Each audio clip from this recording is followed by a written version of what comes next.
ఇక కుప్పం నియోజకవర్గం చంద్రబాబుకు కంచుకోట అయితే అక్కడ ఈసారి చంద్రబాబును ఓడించాలని అయితే జగన్ గట్టి ప్రయత్నాలు చేస్తున్నారు.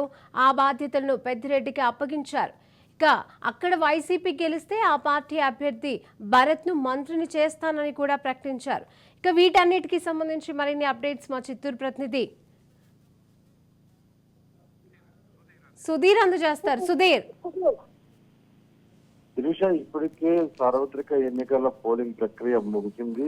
ఏదైతే ఓటర్లు తమ తీర్పును ఈవీఎం మిషన్ లో ప్రస్తుతానికి నిక్షిప్తమైనటువంటి పరిస్థితి ఉంది. జూన్ 4వ తేదీ భవిష్యత్తు మొత్తం తేలనుంది. ఏ పార్టీ గెలుపు ఖాయమవుతుంది, ఏ పార్టీ ఓటమికి గురవుతుందో అనేది రానున్న జూన్ 4వ తేదీ తేలనుంది. ఈ నేపథ్యంలో తీసుకున్నట్టే ఇప్పటికే ప్రభుత్వం వైకాపా సంబంధించినటువంటి అధినేత జగన్మోహన్ రెడ్డి కావచ్చు, వీళ్ళంతా ప్రస్తుతం టార్గెట్ అంతా కూడా కేవలం 4 నియోజకవర్గాలని చెప్పుకోవచ్చు. ఒకటి కుప్పము, అలాగే ఇక పిఠాపురం పవన్ కళ్యాణ్, ఇక హిందూపురం సంబంధించినటువంటి బాలకృష్ణ, ఇక మంగళగిరి లోకేష్, నారా లోకేష్, ఈ నలుగురు కూడా బరిలో ఉన్నటువంటి పరిస్థితి ఉంది.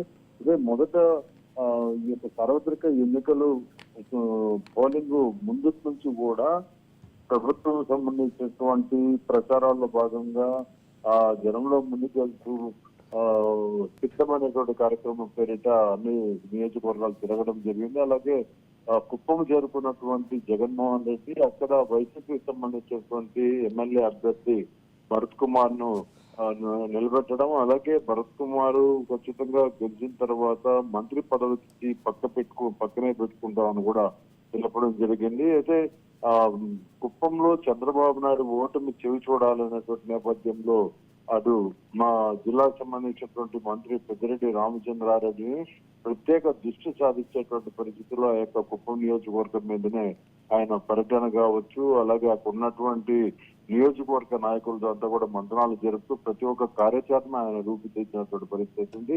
ఏదేమైనప్పటికీ గతంలో చూసుకున్నట్టయితే లోకల్ బాడీ ఎలక్షన్ లో ప్రభుత్వం సంబంధించినటువంటి పట్టు సాధించినప్పటికీ సార్వత్రిక ఎన్నికలు వచ్చేసరికి ఓటర్లు చంద్రబాబుని కోరుకుంటున్నారనేటువంటి చాలా వరకు ఇక్కడ రావడం జరిగింది. అయితే మొత్తం మీద చంద్రబాబుని ఓటమి పాలు చేయకపోయినా కూడా ఈసారి మెజారిటీ తగ్గించేటువంటి దిశగా ప్రయత్నిస్తామన్నటువంటి నేపథ్యంలో ప్రయత్నించారు. అయితే మెజారిటీ తగ్గినా కూడా తను ఓడినట్లే అనేటువంటి అంశం మీద అక్కడ ఉన్నటువంటి నాయకులు కావచ్చు, మంత్రి పెద్దిరెడ్డి, జగన్మోహన్ రెడ్డి వీళ్ళంతా కూడా చూస్తున్నారు. అయితే రానున్నటువంటి 4వ తేదీ యొక్క రిజల్ట్ తర్వాత, ఎందుకంటే ఇప్పటికే చంద్రబాబు నాయుడు 1,00,000 ఓట్ల మెజారిటీ గెలవాలనేటువంటి నేపథ్యంలో అక్కడ వాళ్ళ కుటుంబ సభ్యులు కావచ్చు, పార్టీకి సంబంధించినటువంటి నాయకులు, కార్యకర్తలతో కూడా పూర్తి స్థాయిలో అక్కడ ఉన్నటువంటి కుప్పం నియోజకవర్గానికి సంబంధించినటువంటి ప్రజలతో, ఓటర్లతో కూడా మాట్లాడడం జరిగింది. గతంలో చంద్రబాబు నాయుడు పరిపాలనలో ఉన్నటువంటి అభివృద్ధే కానీ ఈ యొక్క 5 ఏళ్లలో ప్రభుత్వం చేసినటువంటి పనితీరు ఏమీ లేదని కూడా అక్కడ వాళ్ళ దృష్టికి తీసుకెళ్లడం కూడా జరిగింది. అయితే పబ్లిక్ ఓటర్లు చేసినటువంటి ఓట్లు తీరు ఈసారి మెజారిటీ పెంచుతుందా 1,00,000 ఓట్లు, లేదంటే చంద్రబాబు నాయుడు తగ్గుతుందా అనేటువంటి అంశం అయితే చూడాలి. మొత్తం మీద రాష్ట్ర వ్యాప్తంగా తీసుకున్నట్టయితే జగన్మోహన్ రెడ్డి 4 నియోజకవర్గాలలో ప్రత్యేక దృష్టి సాధించారని చెప్పుకోవచ్చు. మొదట కుప్పం నియోజకవర్గంలో తెలుగుదేశం పార్టీ అధినేత చంద్రబాబు నాయుడు ఓటమి చూడాలని, అలాగే ఇక కూటమిగా ఏర్పడినటువంటి జనసేన పార్టీ పిఠాపురం అభ్యర్థి అయినటువంటి పవన్ కళ్యాణ్ ఓటమి చూడాలని, ఇంకా మంగళగిరిలో తీసుకున్నట్టయితే చంద్రబాబు నాయుడు తనయుడు నారా లోకేష్ నిలబడ్డాడు, తన ఓటమి చూడాలని, అలాగే హిందూపురంలో బాలకృష్ణ ఓటమి కూడా చూడాలనేటువంటి నేపథ్యంలో అక్కడ ఉన్నటువంటి మంత్రులు కావచ్చు, ఈ యొక్క నియోజకవర్గ ఇన్ఛార్జి కావచ్చు, వీళ్ళంతా కూడా పూర్తి స్థాయిలో దృష్టి సారించి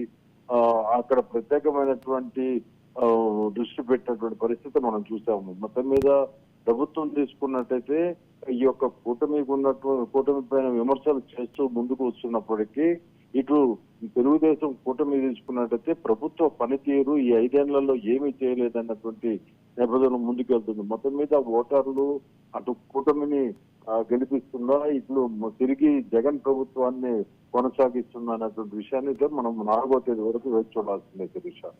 right, thank you Sudheer Reddy.